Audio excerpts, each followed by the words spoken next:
شب برات کی رات کو بھی عام راتوں کی طرح نہیں سمجھا جاتا، اس کو زیادہ اسپیشلٹی دی جاتی ہے، جیسے شب معراج کو یا اسی طرح لیلۃ القدر کے بارے میں۔ لیکن شب برات کے بارے میں کہیں پر بھی ہمیں کوئی ایسی ایگزیکٹ حدیث یا قرآن کریم میں کوئی بھی ایسی آیت نہیں ملتی جہاں پر شب برات کا کافی کھلے الفاظ میں ذکر کیا گیا ہو، یا پھر اس سے ریلیٹڈ جتنی بھی ہم نے ٹریڈیشنز بنا لی ہیں جن میں کہ اس کا ختم وغیرہ دلانا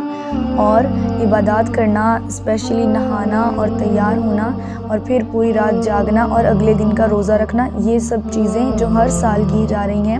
یہ کہیں پر بھی فرض نہیں ہے، نہ ہی یہ آپ اس کو سنت سمجھ سکتے ہیں کہ نبی کریم صلی اللہ علیہ وآلہ وسلم کی بہت ساری احادیث میں سے کسی بھی حدیث میں ایگزیکٹلی ہمیں اس رات کے بارے میں کوئی بھی انفارمیشن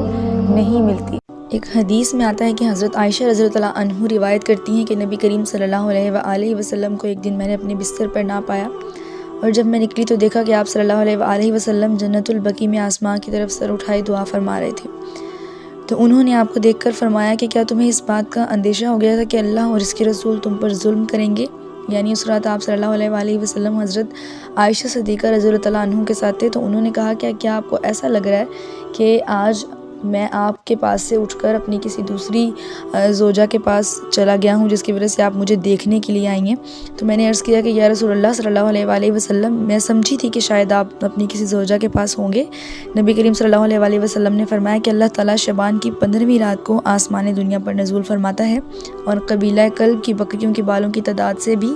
زیادہ لوگوں کے گناہ معاف فرماتا ہے۔ اس حدیث سے ہمیں somehow یہ پتہ چلتا ہے کہ اس رات کو عبادات کرنا اگر ہم کر رہے ہیں تو ناجائز نہیں ہوں گی، اور کر سکتے ہیں ہم اس رات عبادت، لیکن یہ نہیں کہا گیا کہ ہر سال اس رات کو آپ عبادت کریں۔ اگر آپ سنت سمجھ کر، اور بہت ساری احادیث میں یہ بھی آیا ہے کہ نبی کریم صلی اللہ علیہ وآلہ وسلم اکثر جنت البقیع میں جایا کرتے تھے اور دعا کیا کرتے تھے، اور پھر ایک حدیث میں یہ بھی آتا ہے کہ حضرت عائشہ رضی اللہ عنہما نے جب ان سے پوچھا تو انہوں نے فرمایا کہ مجھے دعا کے لیے کہا گیا تھا، یعنی مجھ سے یہ کہا گیا تھا کہ جنت البقیع میں جا کر ان لوگوں کے لیے دعا کریں،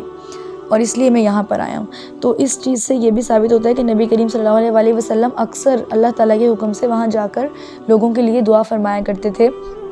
تو اگر ہم اس کو ڈائریکٹلی ریلیٹ کر لیں، اسی دن نبی کریم صلی اللہ علیہ وآلہ وسلم گئے ہیں اور آپ نے 15 شعبان کی نسبت سے ہی وہاں پر عبادات کی ہیں، تو یہ ٹھیک نہیں ہوگا، کیونکہ بہت ساری احادیث میں اس کا ہمیں ایسا کوئی بھی حوالہ نہیں ملتا۔ شب برات کی رات کو یہ پٹاخے وغیرہ چلانا اور موم بتیاں جلانا، شمع روشن کرنا، اس طرح کی کوئی بھی چیزیں دین میں جائز نہیں ہے، اور نہ ہی اس رات کے ساتھ اس طرح کی کوئی ریلیونس ہے اس کی۔ ہاں، اگر آپ دیکھیں تو اس کی مشابہت جو ہے وہ ہندوؤں کے ساتھ ہو سکتی ہے کہ جیسے وہ اپنی دیوالی کو سیلیبریٹ کرتے ہیں اور پٹاخے وغیرہ چلاتے ہیں اور اس طرح سے ڈیفرنٹ وہ رسومات ادا کرتے ہیں دیوالی کے لیے، لیکن ان کی بیسک کیا ہوتی ہے کہ وہ اس کو ایسے ہی مناتے ہیں کہ وہ جوش و خروش پیدا کرنے کی کوشش کرتے ہیں، اس میں اس طرح سے روشنیاں کر کے اور پٹاخے وغیرہ جلا کر اور خوب دھوم دھام سے اس کو سیلیبریٹ کر کے۔ لیکن مسلمانوں کے لیے یہ سب جائز نہیں ہے، تو وہ طریقے جو ہمارے دین نے ہمیں نہیں دیے وہ دین میں ڈالنے کی کوشش نہ کریں، اور اس کو آپ بدعت بھی کنسیڈر نہیں کر سکتے کیونکہ یہ دین میں کوئی اچھی ایڈیشن بھی نہیں ہے۔ شب برات کی رات میں ایسے کیے جانے والے بہت سے کام ناجائز ہیں جو دین میں کسی طور پر بھی ثابت نہیں ہے،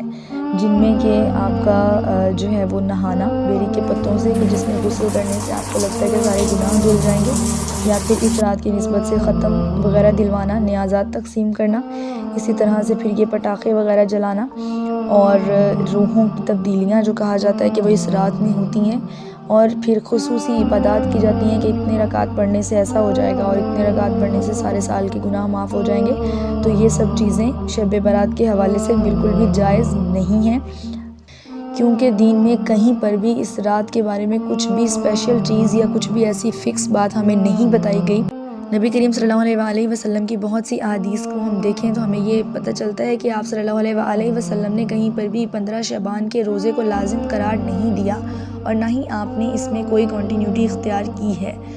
ہاں لیکن یہ ہے کہ نبی کریم صلی اللہ علیہ وسلم ہر مہینے کی 13, 14 اور 15 تاریخ کا روزہ ایام بیض کے روزے جس کو کہتے ہیں وہ رکھا کرتے تھے،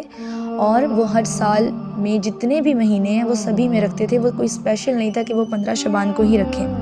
تو اگر ہم یہ دیکھیں کہ نبی کریم صلی اللہ علیہ وسلم نے 15 شعبان کا روزہ رکھا ہے تو ہم اس کی نسبت شب برات کے ساتھ ریلیٹ نہیں کر سکتے، کیونکہ آپ یہ عمل کنٹینیوٹی سے کر رہے ہیں پورے سال کے لیے۔ ہاں لیکن بہت سی احادیث میں ہمیں یہ بھی پتہ چلتا ہے کہ نبی کریم صلی اللہ علیہ وسلم اتنے روزے پورے سال میں کسی مہینے میں نہیں رکھتے تھے جتنے آپ شعبان کے مہینے میں رکھا کرتے تھے، اور پھر آپ نصف شعبان کے بعد جو ہے وہ روزے رکھنے سے منع فرماتے تھے تاکہ رمضان المبارک میں پھر آپ دوبارہ سے روزے رکھ سکیں۔ اگر ہم نبی کریم صلی اللہ علیہ وسلم کی زندگی کو دیکھیں تو ان کی زندگی میں لاتعداد دن ایسے ہیں کہ جن میں آپ صلی اللہ علیہ وسلم نے دن میں روزے رکھے ہیں اور راتوں میں قیام فرمایا، لیکن اس کے ساتھ آپ نے یہ بھی فرمایا کہ اس میں اعتدال اختیار کرو، یعنی اگر آپ روزے رکھ رہے ہیں تو کنٹینیوسلی روزے ہی نہ رکھتے جائیں، اس میں تھوڑا سا گیپ لیں، اور اگر آپ قیام بھی کر رہے ہیں تو کنٹینیوسلی اتنا ہی مت جاگیں، یعنی تھوڑا سا سوئیں بھی، یعنی جیسے آپ عشاء اور تہجد کے درمیان میں لازمی سوتے تھے اور پھر اٹھ کر آپ جو ہے وہ عشاء کے وتر ادا کرتے تھے اور تہجد ادا کرتے تھے اور پھر اس کے بعد فجر، تو یہ نبی کریم صلی اللہ علیہ وسلم کا معمول تھا۔ تو ہر رات میں ہی آپ نے یہ کام کرنے کی کوشش کی ہے، ٹھیک ہے، وہ ایسا نہیں تھا کہ وہ اسپیشلی شب برات کی رات میں ہی انہوں نے زیادہ عبادت کی، یا پھر انہوں نے شب معراج کی رات میں ہی زیادہ عبادت کی ہے، یا پھر انہوں نے کوئی ایک رات مختص کی کہ اس رات میں مجھے زیادہ عبادت کرنی ہے۔ تو ان کی اگر اس سنت کو ہم فالو کریں تو اس حساب سے ہم کسی بھی رات کو عبادت کریں اور کتنی بھی کریں تو وہ ہمارے لیے ثواب کا باعث ہی ہوگا، اور ایسا ہی ہوگا کہ جیسے ہم نبی کریم صلی اللہ علیہ وسلم کی سنت ادا کر رہے ہیں۔